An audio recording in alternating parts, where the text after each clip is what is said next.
Hello YouTube! In this video, I'll be talking about how I made an extra $5,000 on the side last year, what it took to get started, how much work I had to put in, and how I'm planning to grow it this year. My hope is to share with you my experience in trying to grow a side hustle, and hopefully help some of you out there that may be trying to do the same. If you haven't done so already and you like these videos, please like or subscribe. So without further delay, let's get started. Let me just start off by saying I have no secret formula in this video on how to get rich quick. For me, this is a result of steady work to create multiple streams of income.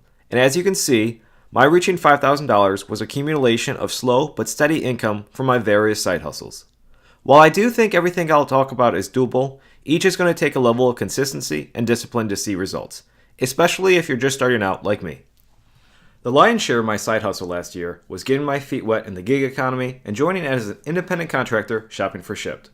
I made a video about what it's like being a Shipt shopper and how much you can expect to make a little while back, so check out the link in the description below if you missed it. But the SparkNotes version is that it's a lot like Uber, but instead of giving people rides, you shop for people's groceries and deliver it to them.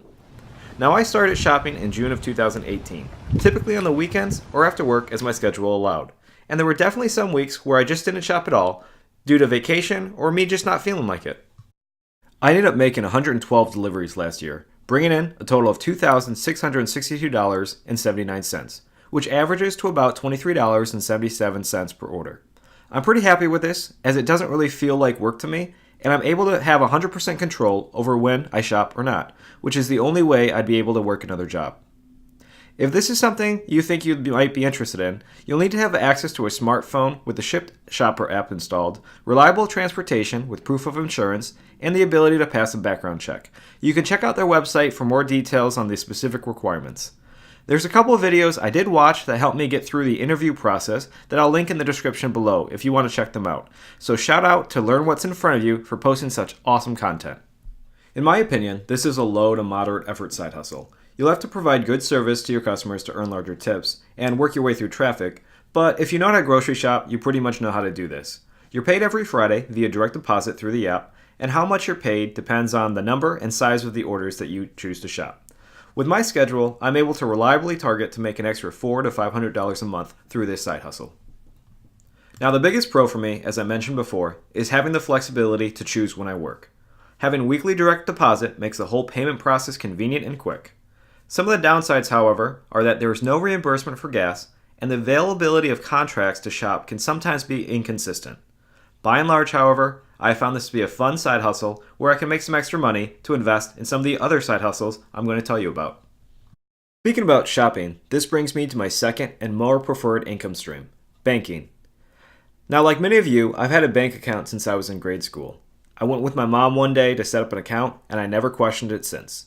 I wish I did sooner, however, because last year, by changing how I banked and shopping around for the best offers, I was able to bring in an extra $948 on the side. What's beautiful about this is that the income is passive and didn't require me to do much of anything once I put in the initial work. I've broken this income stream into 3 subcategories. Now, unfortunately with banking, the saying, "it takes money to make money," is definitely true. But I was able to make an extra $700 or so this past year without having to tie up too much money up front. The first way I was able to do this was by opening up a checking account with Santander. Like many of you, my mailbox is often flooded with promotions from banks offering various interest rates, cashback deals, or new member bonuses. In this case, Santander was offering a $300 bonus for those that opened a new checking account and had direct deposits totaling $1,000 or more within the first 90 days. Now I know for a lot of people having an extra $1,000 to redirect can be a challenge, but this is actually one of the cheaper options I've seen, and when you think about it, a bank offering a 30% return on an FDIC insured account after only 90 days, for me, it was a no-brainer.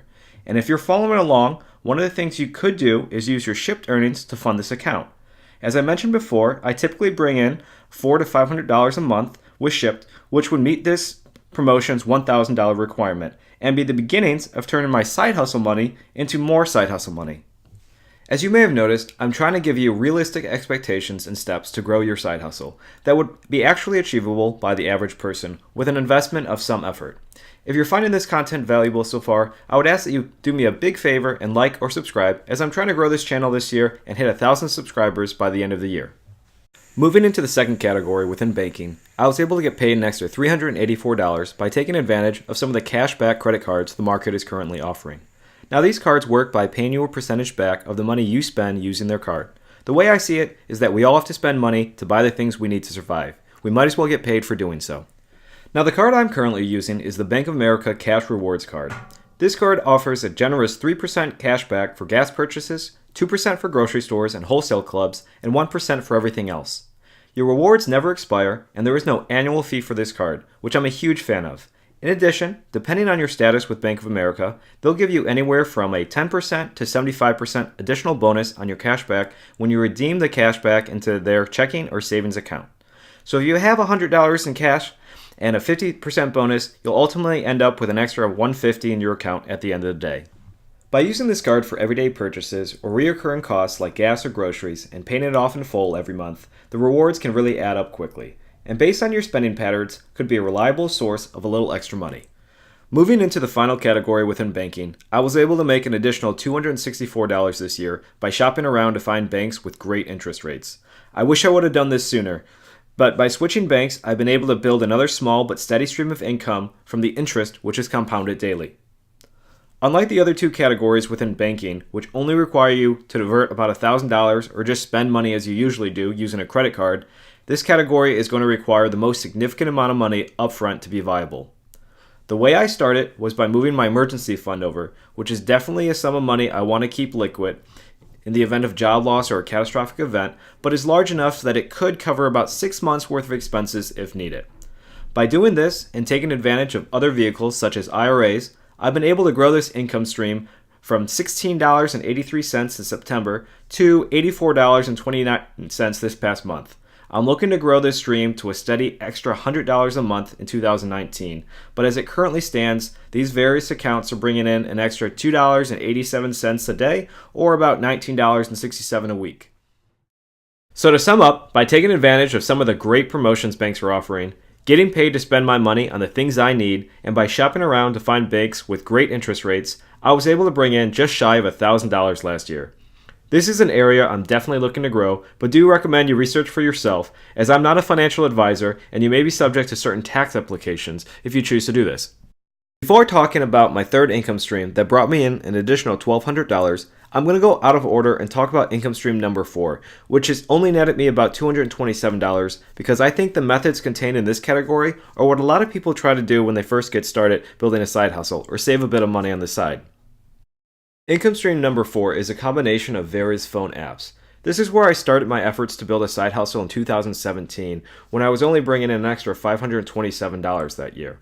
The 3 apps I used were Ibotta, which is a rebate app that pays you money back for some of the things you buy based on certain categories.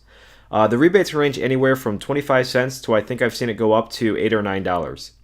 If you shop a lot, these rebates do add up, and I like to think of them as an additional boost to the cashback I'm already getting with my credit card.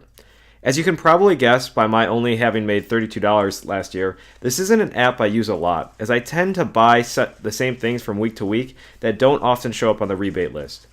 I do know some people, however, that use this app religiously and have gotten a couple extra $100. Payouts occur via PayPal, and you're able to withdraw money once you hit $20. For me and what I buy, I don't find this app to be very useful, but you might have better luck. The second app that I'm using since July of 2018 is Acorns. This is an investing app that allows you to invest in the stock market for as little as $5. So far, I put about $8,000 into their aggressive portfolio, which is heavily stock-based, and I did take a bit of a hit last year as the markets were pretty volatile. My position has almost recovered entirely, however, and while I'm still down, this relatively small portfolio did bring in about $43 in dividends last year, and this is definitely something I'm looking to continue to grow in 2019. The third app I use is LetGo, which is a marketplace app that allows you to connect with buyers and sellers in your area. Once you set up an account, you can upload a couple pictures of the item you want to sell, and potential buyers can text you through the app, so you don't have to give out your personal information. In my opinion, the texting feature in this app is a little buggy, and sometimes you have to deal with a no-call, no-show, which gets frustrating. If you're willing to look past that, however, it's a good way to make some extra money by getting rid of the things you don't need. So far, I've covered how I was able to make an extra $3,800 on the side last year. I hope what I've shared has been helpful, and perhaps there's some things that you can do to build your own side income. If any of you have any other ideas that I haven't talked about, I'd love to hear about them in the comments below. For 2019, I'm looking to grow my passive income streams, so I'll likely be putting a lot more into Acorns and Robinhood, which is another investment app that I didn't talk about. Maximize my banking earnings by potentially getting a different cashback card and continuing to grow my monthly interest payments. While Shipt is still likely to be a major portion of my side hustle in 2019, probably looking to double it to around $5,000 since I'll have a whole 12 months of earnings this year, I'm actually looking to grow the passive income streams so it becomes the majority of this income pool. To that end, income stream number 3 represents an annual distribution for an investment I made in a friend's business just after college. I invested a couple $1,000s in exchange for partial ownership of the company, and last year the distribution for that investment was $1,200, bringing my collective income stream to just over $5,000.